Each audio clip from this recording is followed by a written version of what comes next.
Myanmar और Thailand रे भूकंप जोगु आसीछि भीषण विपर्यय। 7.7 एवं 6.4 तीव्रतार दुईटी भूकंप प्रभाव रे म्यांमार रे अनेक सुउच्च अट्टालिका आखि पिछुड़ाके माटी रे मिसी जाइछि।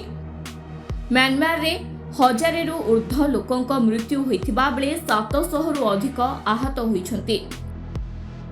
भूकंपर प्रभाव एते अधिक थिला जे एहा 900 किलोमीटर दूर रे थिबा पड़ोसी थाईलैंड रो राजधानी बैंकॉक रे मध्य व्यापक क्षयक्षति घटिछि।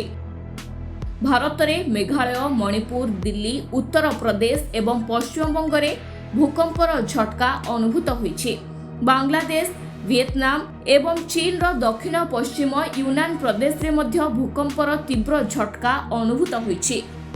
तेबे म्यांमार और थाईलैंड रे भूकंप जनित निखोज को संख्या 200 अतिक्रम करिथिबा सरकारी सूत्ररू जणा पड़िछि। केंद्रीय म्यांमार रो मांडेल निकटरे शुक्रवार मध्याह्न प्राय 12:50 समय रे प्रथम भूकंप आसीथिला एवं एहार तीव्रता 7.7 रहिथिला। एहार 11 मिनिट परे आसीथिबा द्वितीय कंपनर तीव्रता 6.4 रहिथिला। म्यांमार रे जातीय जरूरी स्थिति घोषणा करा जायथिबा बेले थाईलैंड रो बैंकॉक को इमरजेंसी जोन घोषणा करा जायछि। उभय राष्ट्र रे एबे भी उद्धार कार्य जारी रहिछि।